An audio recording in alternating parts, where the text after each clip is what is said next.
to the Let's Talk Kids Health Facebook Live Show, episode 15. I'm Dr. Narissa Bauer, your host. I'm a behavioral pediatrician and blogger of Let's Talk Kids Health. As you know, the concept of this show is to share information about behavioral health and wellness for children and families everywhere. Each week, I plan to bring you topics and guests to help advance this mission so that we can all talk together. Now, remember, if you're viewing this live, you'll have the opportunity to post comments and ask questions of my guest. Let us know you're here anytime by dropping a comment, saying hello, and using hashtag live. The replay will be immediately available when we end this broadcast. Now, if you're watching and you're like, hey, so-and-so could really benefit from watching this one, go ahead and share from my Facebook page and YouTube channel. Which brings me to, if you don't want to miss future episodes or maybe check out my past ones, please subscribe to my YouTube channel, Narissa Bauer MD, and follow my blog Facebook page, Let's Talk Kids Health. Okay, so now on to this week's guest. Let's welcome Erin Bailey. Erin is a pediatric speech-language pathologist at Mini Minds in Carmel, Indiana. She has experience working in schools, outpatient clinics, and private practice settings. She feels fortunate to work with families and their children who are on their journey to becoming more independent, successful communicators. Erin, so glad to have you here. Good morning. Good morning to you. Thank you so much for having me on. I know we've been planning this for a while, and now today is the day. Today is the day. I'm so excited to be here and to just kind of share the wealth of knowledge that I have with the community. Yes. Well, before we jump into the questions, Yes. I would love for you to tell the viewers and the listeners just more about how did you become and choose to do speech language pathology? That is a great question. So, let's think. 25 years ago, I was on the other side of the table. I was actually a child receiving speech services. So I didn't know that. Yes, yeah, those L's and the R's, those were very difficult. And I have a twin sister, and she actually was in speech as well for a lot of fluency, kind of stuttering difficulties. So we were both in speech simultaneously. So I think I was in speech for about 3 or 4 years, and then my sister was probably in speech for about that length as well. And it kind of always stuck in my mind, in the back of my mind, that's an option. And then come into high school, I started getting involved with some of the children that I was babysitting, like taking them to some of their therapies, and then being able to interact with the different speech therapists or occupational therapists. And then one of the days the speech therapist said, well, why don't you, when you go on to college, why don't you come back and kind of observe us, or you can even observe us when you're in high school. So I did a lot of observations at a pediatric outpatient facility in Chicago.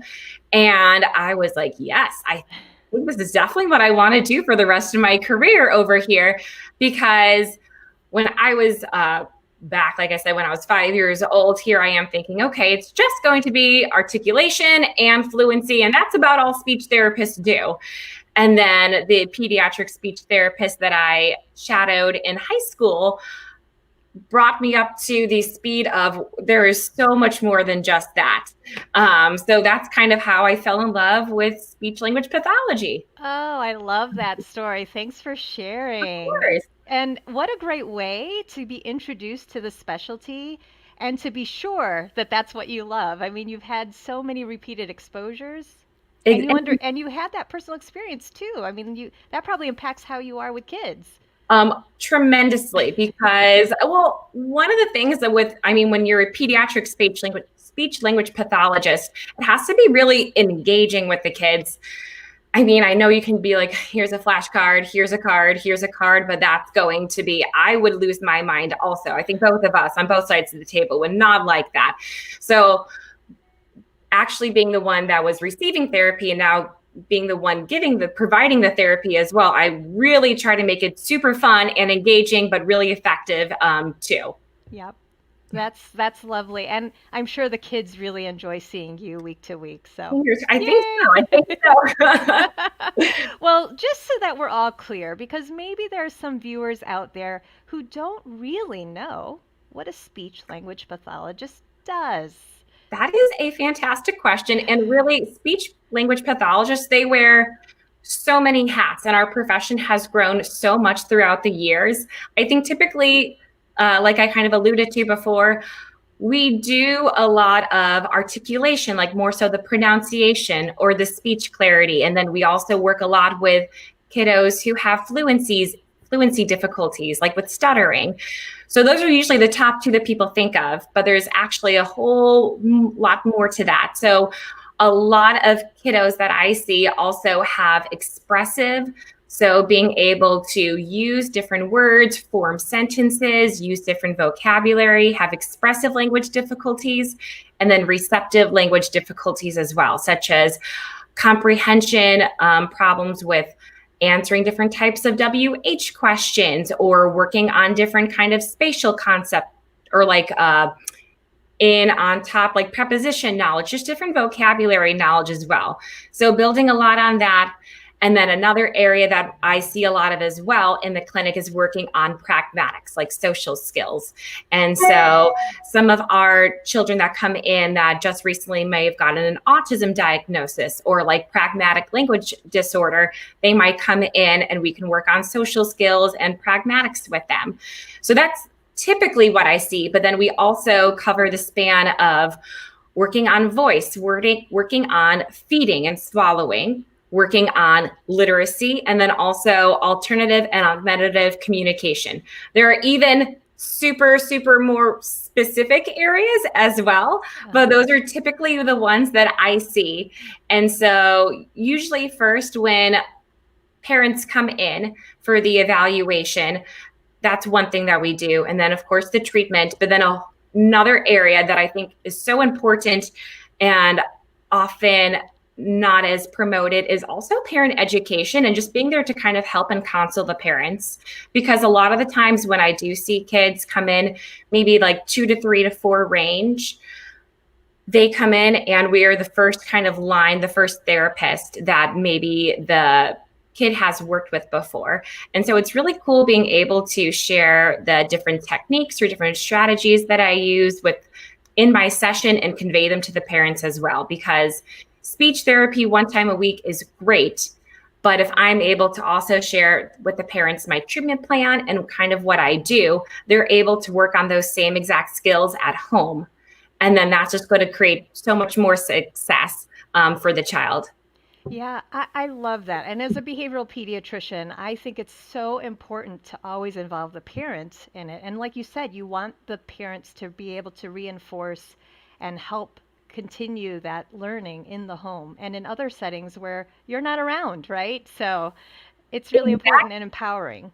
Exactly. And it's what I really like about working in speech therapists, they could work at outpatient health facilities, they could work at independent clinics, they could work at schools.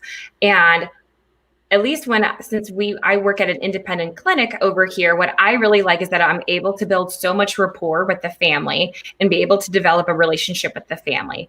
But then I also know on the flip side that speech language therapists at schools do so much as well, because that's a setting that I'm not able to see kids in. I'm able to collaborate with their speech therapist at the school, but the speech therapist in the school can help kind of deliver and carry over those services as well, and then kind of inform the teacher about it. That way the child has a consistent plan kind of wherever they go, whether it be at Mini Minds or in the clinic, or whether it be at home or in the school, just because we just want to try to build a successful communicator in general. That's awesome. And what that really speaks to is the importance of knowing who's on your team, because it takes a team. Oh, and I know you and I are on some teams and everything like that. And what I really like is being a speech language pathologist, you're not going to just be like a lone island. You're working with the parents, the child, often the speech language pathologist at the school. And then I also have different workers at our clinic that are mental health therapists and that are occupational therapists. And we really are able to kind of collaborate on the child's treatment plan or work on different carryover needs as well. And I find that so much more, so incredibly rewarding. And also, it's one thing with me being able to share my knowledge, but there's a lot of things about OT and mental health that I need to be able to bring myself up to speed on and be educated on. So I love being able to learn from different occupational therapists, physical therapists, and mental health therapists as well. Yes, yes. This is great. I mean, that's the whole premise of the show. Let's talk kids' health. We need to work together. Right? So the next question is, especially for pediatricians, family physicians, parents, to even know when is it warranted? Like, when is a concern more than that, and when do we need to act on it? That is a great question. And actually, so I'm going to go ahead and screen share soon, but different types of milestones to look for. So the first milestones I'm going to show you is working on expressive and receptive language, and then kind of the milestones, what to look for between the ages of 0 to 5. And then the second one I'm going to show you is going to be more so the articulation or pronunciation norms from 0 to 5. And just because we're missing one skill in that age range, it doesn't mean that we have a problem. We might want to seek help or seek for a consult or even a screen if we answer maybe no to most of these skills in our head when I show you these norms. So give me a second. Okay. And I think we got it. Let me go ahead and hop on to our first one. Can you see that all right? Yes. Okay. So over here, I'm going to be starting with our 0 to 1 norm. And so here we have our hearing and understanding over here, which I'm going to be referring to as comprehension or receptive language. And then we also have our talking column over here, which is more so for the expressive language. And so usually around birth to 3 months, you're going to notice a lot of cooing from your baby.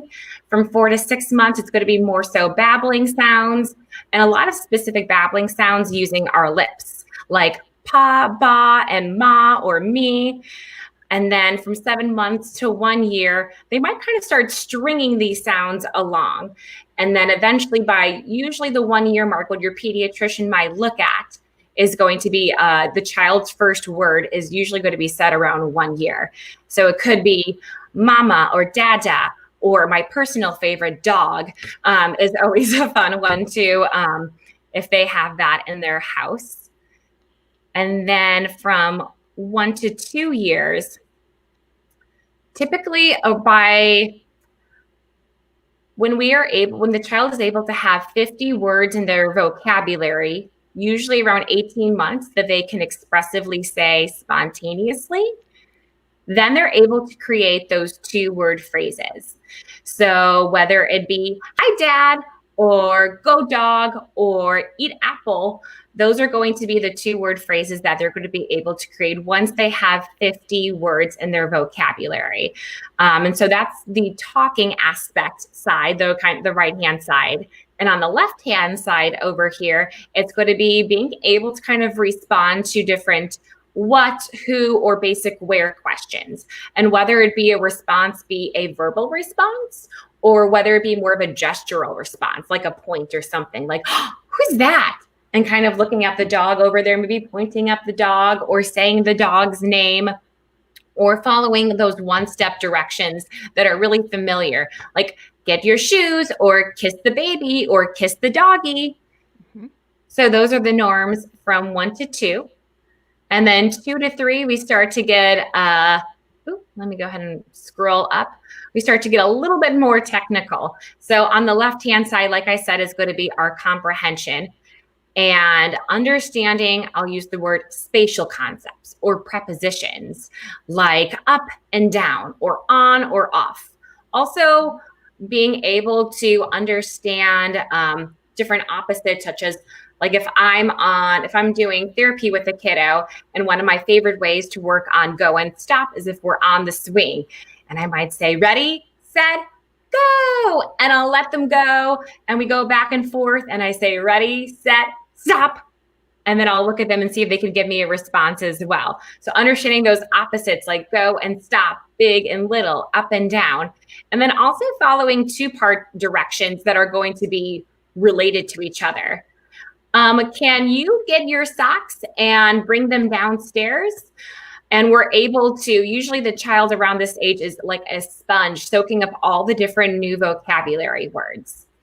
But also around this mark is really important around that 3 years of age mark, because we're also going to have a huge influx of age appropriate and developmental speech sounds. So our first sounds that are usually going to be our M, B, and P.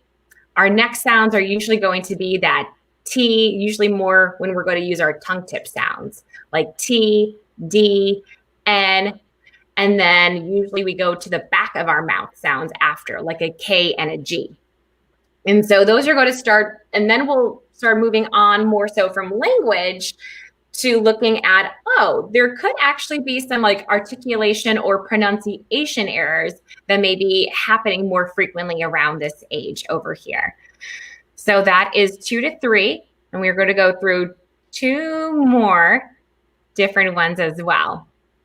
So when our 3 to 4 years of age, we're going to start, like I said, kind of learning even more specific vocabulary words, especially those really functional and specific to the school settings and the community settings as well, such as colors, shapes, and numbers, or different words for family. I know we have mom and dad, but also brother, sister, grandma. So that's going to be a lot with our hearing and understanding. And then talking, it's extremely important as well, because maybe a couple years ago when it was appropriate to just give a gestural cue like a point, now it's going to be expected to answer using our expressive language, simple who, what, where, simple who, what, and where questions. Also, there's going to be, I'll use the term more like phonemic awareness happening around this stage as well. And phonemic awareness is just basically the awareness of different speech sounds produced at the beginning of the word, in the middle of the word, and at the end of the word, which is why rhyming is so important. Being able to rhyme hat or cat, or identify that a p sound is at the beginning of pop. And then there also is going to be some more technical expressive language things that the child is going to be developing as well, such as using plural words and adding an S to the end of things, or being able to put together more complex sentences like 4+ words together. And last but not least, we have our 4 to 5 year norms. And just like the previous year, they were learning a lot about, I'll use the word qualitative concepts, kind of like how things look. Now we're going to be learning more other quantitative concepts, or different, I forgot the exact terminology, sequential ones, like first, next, last, yesterday, today, and tomorrow. So around 5 years of age, we're going to start to kind of understand the sequence a little bit more, which is why at that same exact time, we're going to be able to follow longer, more complex directions, like put your pajamas on, brush your teeth, and then pick out a book. Around this time as well is when we start to have, when we notice some, I'll use the term like executive function difficulty with planning and organizing our thoughts. That may start to emerge as well. And then as far as our expressive language, a lot of our other speech sounds should start to be developed as well. The L, S, F, V, Z, SH, CH, TH, R. And then also just becoming more aware of different like tense use, like their past tense or their present tense or their future tense as well. So that's kind of in summation. It was a little bit tangential, but there's just so much within a 0 to 5 range though that we cover. So like I said, if you're going through this in your head and listening and you're like, ooh, that one specific thing, I'm not really sure if Bobby's quite developed yet. I would say if it's one thing, that's okay. I would do a lot of modeling with it. But if there are a couple if there are a couple of check marks in your head that you notice, like, oh, I see that maybe Bobby could be a little bit delayed with that, then I think that would be a great idea to go in at least for a screening or even seek an evaluation for speech therapy services. And then the last thing that I do want to show is going to be, these norms just came out, 2018, so 3 years ago. Beforehand, we were using norms that were 15 years old. So I'm glad that we updated it, because as you see, most of our speech sounds should be developed around 5 years of age. And so sometimes they're like, okay, if there is an R, a lot of people may wait until 6 or something, because, it should be developed around 5. We'll go ahead and wait till 6. But there's so much more than just this tree house to go ahead and give you our norms of what's appropriate and what's not appropriate. I would also say that one of the biggest things that I look for, there's a couple different variables. One of them being intelligibility. So usually a child should be around 75% understandable to like unfamiliar listeners by age 3. And they should be 100% understandable by age 4. If not, I would definitely go ahead and recommend getting a speech evaluation. And then also, if there's any underlying structural or functional difficulties that could be happening, if there's like a presence of multiple errors. So not just an S, but maybe an S and an L and a CH, that's going to be concerning. Definitely go ahead and seek an evaluation. Also, family history is so important as well. This is a really big one. So if there's a family history of different speech sound difficulty, that's another reason why I might encourage an evaluation as well. And also the biggest one of all is going to be like just the social emotional impact. A lot of children start becoming aware of their speech sound difficulties or even their language difficulties probably around like 3 years of age is what I'm noticing. And so that is going to, I'll go ahead and stop right now because that might segue into my, I'll go ahead and I'll stop these screen sharing those norms over here, but that might kind of segment into the next question as well. Mm-hmm. No, thank you. And I think for those watching or listening who are those frontline providers too, pediatricians, family physicians, nurse practitioners, teachers, and parents, right? I mean, all of us who are sort of listening to sounds as they develop, preschool, daycare providers, right? And looking for also that frustration that comes, right? If they're trying to communicate and they can't, or they're not orienting to name sounds and things like that. Those are also important. But these are great tips. I love them. Yeah. I will just throw in, so I will just mention that all of these resources that Erin is showing us on screen, and for those of you listening, I will have them available in our show notes. That'll be in the YouTube description, so that way you can easily access these same resources that she's sharing. Okay, so Erin, I think the next question is, how do speech and language impairments impact other areas such as literacy, such as behavior? That is another fantastic question. And actually, it's going to be a great piggyback question off of what I just got done sharing with.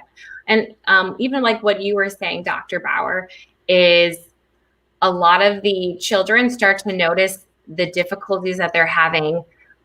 Well, one, probably at home when they're young. And so I noticed that some of the kiddos that more so have difficulty communicating with verbal speech or might use more gestures, those kiddos might exhibit the most frustration. And I know that there might be they might also be behaviors that might be showing as well. But a lot of the behaviors that I see is not so much a behavior of like an act out or retaliation. a lot of these kids just want to convey what they tell their parents so bad, but they can't. And so I've had some kids come in where they have a complete meltdown, but that's not because they're trying to purposefully exhibit any difficulty or anything like that. It's because they can't get across what they want to say or how they want to communicate with their parents over there. So that's one thing that I notice a lot. And I'm just going to use some different studies. So Menting et al. In 2011, they were able to find a study that was able to correlate language ability may be important to the extent that it allows children to communicate their wants and needs, and it helps to facilitate social skills and also helps prevent peer rejection as well when we're able to kind of develop those language abilities. And then another study with Barkley et al. Showed that children with better language ability may be more effective at using kind of like self-talk problem solving as a guiding tool. And that kind of may show for better self-regulation and also better flexible thinking as well in the long run. So a lot of children that I see that may have difficulty problem solving, or if maybe they might have more rigid thinking mindset, that's because of an expressive language difficulty and being able to kind of do some self-talk or notice different nonverbal cues as well to kind of problem solve what are some different things that they could do.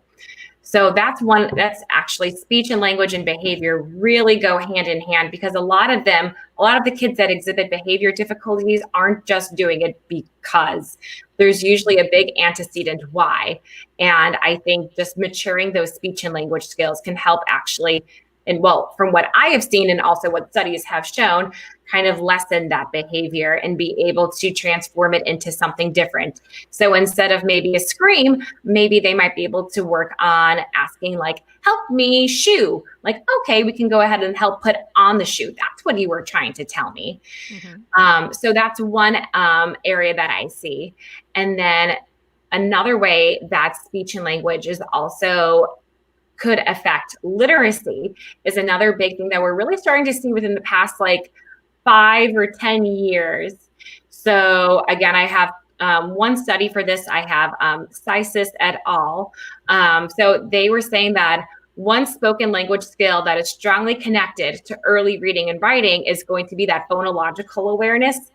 Kind of what I was talking about, like just being able to say like the p at the beginning of popcorn is going to be a P sound over there. And also that letter sound recognition. So the recognition that words are made up of separate speech sounds. So for example, the word dog is composed of 3 different sounds, D, ah, and G. So children who perform well on these sound awareness tasks like rhyming become successful readers and writers, while children who struggle with these tasks often do not. And then one other little snippet that I found was very frequently below average expressive language skills in preschool, so around like that 3 to 4 age range, placed a child at risk for deficits in pre-literacy skills, which may have implications for the later development of a reading disability. So that's why a lot of the times when I do talk with parents, they'll say like, oh, like, yeah, Bobby's having some difficulty with X, Y, and Z. Maybe they'll go ahead and catch up. They might just be a late talker, or maybe dad was a little bit, maybe with family history. Maybe dad had some difficulty with reading later, but then he was able to develop it later, and now he's totally fine. So yes, there is the wait and see approach, but I really err on the side of caution. And I don't think that speech language therapy can only help, especially bridge that gap if there's only a little bit of a delay versus if we wait longer and then the delay might kind of grow. Mm-hmm. So that's why I think acting on this now, as far as like consulting for an evaluation for speech and language, won't just help with our pronunciation, won't just help with the expressive language, but will also help with our behavior and then those pre-literacy skills as well. Yeah, no, those are great. And, you know, I can tell you from the pediatric perspective, I mean, I think you're absolutely right, spot on. I see a lot of young kids with tantrums, meltdowns, and one of the things that I always do is a developmental milestone evaluation, just to make sure that we're hitting those milestones appropriately, because speech and language is one of those key areas that I often see have delays if a child has these acting out behaviors. And so we want to make sure that's not an issue. And then also hearing is not an issue, like hearing deficits, right? Yes. Yes. Hearing is another large thing, especially in the schools. And that's why school speech language pathologists are typically going to be the ones that they'll do like a preschool screening at the very beginning. And the preschool screening will not only entail like a language screen and a speech screen, but also a hearing screen as well.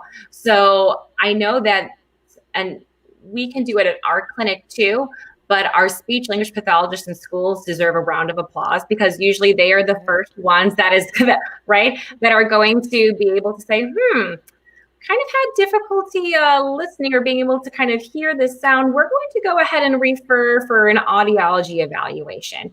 And then also the speech language pathologists in schools can kind of work on using different FM systems in the classroom if that is warranted, or they might be able to make different appropriate referrals, like to Hear Indiana. That's a really great resource over here if the child does seem to have be deaf or hard of hearing. I really like to refer to them as a resource to utilize. So Erin, you said FM resources. Can you define what that means? Or yes. So like an FM sound system is going to basically be, so when I was in a school, there were several kiddos who had these FM devices. And so the teacher would wear something like a little like a necklace around, and they would have a microphone over here.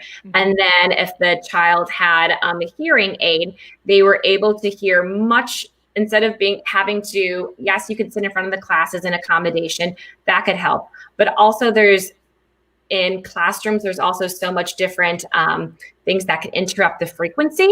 And so by having that FM system, by having the teacher being able to kind of talk into that mic over there and go straight to the child's hearing aid is going to be so much easier for them to understand and be one less barrier for them to overcome in the classroom. Yeah, thank you for that. And yes, of course. Yeah, I just want to make sure everybody listening or watching kind of stays with us as we're talking. That is a good question. Yeah.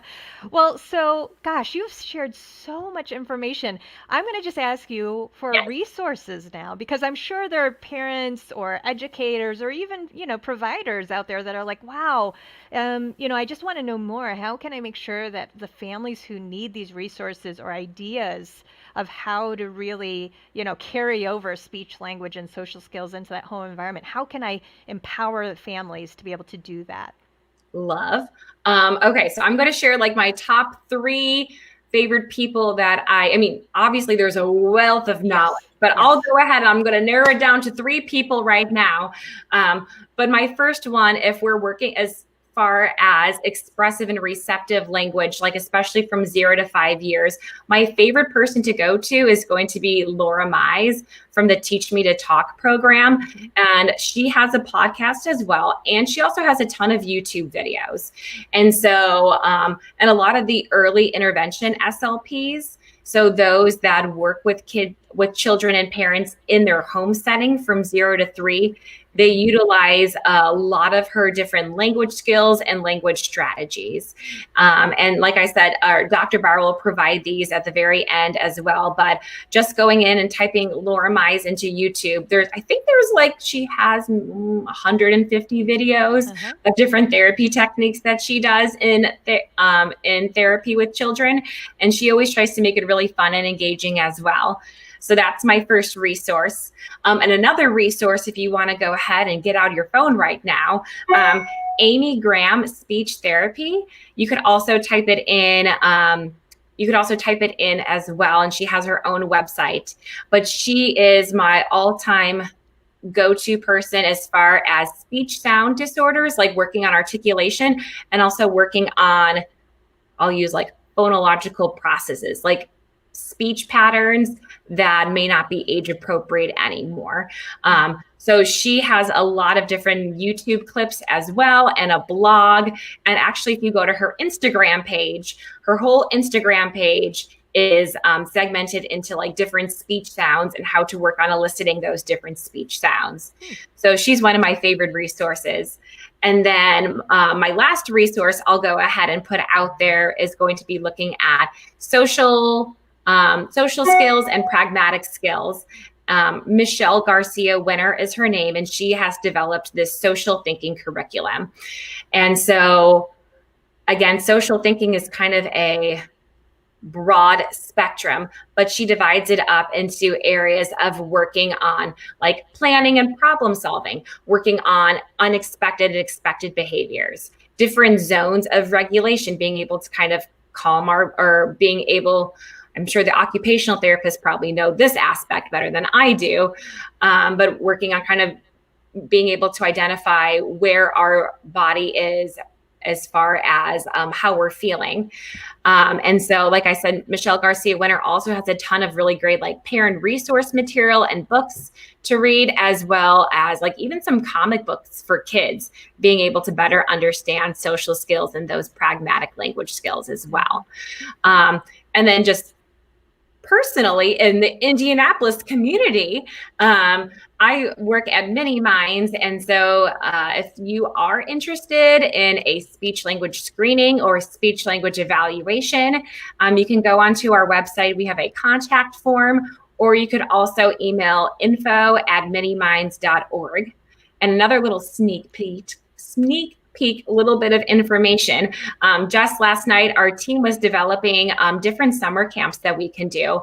And it looks at a lot of these areas that I covered, like different articulation camps, different types of working on play skills as far as social when we're little camps. I also help to run with our mental health therapist, Kate Vasile. I help to run a social skills monthly camp. And so it's online right now. We might be able to do it in person, but we are still doing it online right now between the ages of usually like 7 to 9, 7 to 10.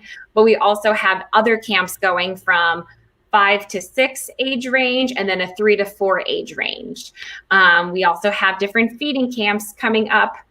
Oh goodness, some yoga camps that I think I'm going to do also. And different articulation camps as well, depending on how old your child is. So stay tuned for that. That's going to be coming to our website on Monday. Woohoo! Yeah, so a ton of resources. Shout out to Mini Minds, locally based here in Indianapolis. I will also include their direct website in the show notes too. And so there's lots of opportunities for parents to get involved with Erin and the rest of the therapists at Mini Minds, as well as all those resources. So I'll link all of those to the show notes. One other one that I just want to mention that I offer a lot is the Center for Disease Control, their Milestone Tracker app. It's also like on iOS or Android. It's also English and Spanish. But what I love about it is it has those milestones on there, photos and videos that parents can kind of look through and make sure that their child is developing on track. And then, just because if you sometimes read it and you're like, oh, I'm not sure what that means, like there's an accompanying little snippet so that you can see what's meant by that.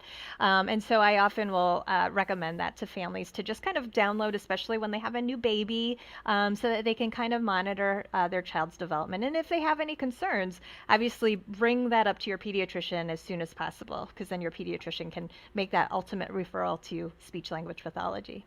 So. Indeed. Wow. Well, yes. And thank you so much, Dr. Bauer, for having me onto the podcast. I love being able to share my experience with the community, and then also just being able to interact with you, because I learned so much from you as well, Dr. Bauer, with these podcasts. So, I really appreciate you having me on. Yeah, well, thank you so much. It's been a pleasure talking to you. And I guess I'm going to ask you one last question. Yes. Is what would your one takeaway be for the parents or listeners, watchers of this episode?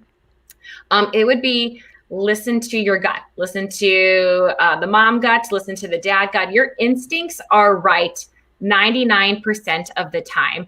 I have a lot of parents that may contact me and say, like, I'm seeing this, but I'm not quite sure. I am concerned, but should I wait? Follow your mom and dad gut, or your caregiver gut, your guardian gut, because that 99% of the time you are usually right. And it is better. I always say, err on the side of caution.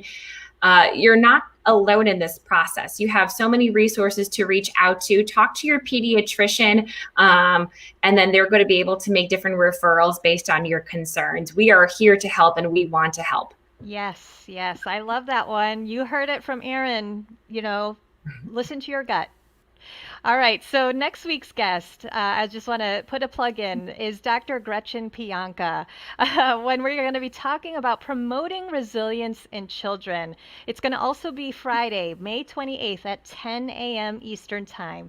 So if you have any suggestions or for future topics or guests, please make sure to reach out to me. You can send me an email at letstalkkidshealth@gmail.com, drop me a comment below, or just private message me on social media.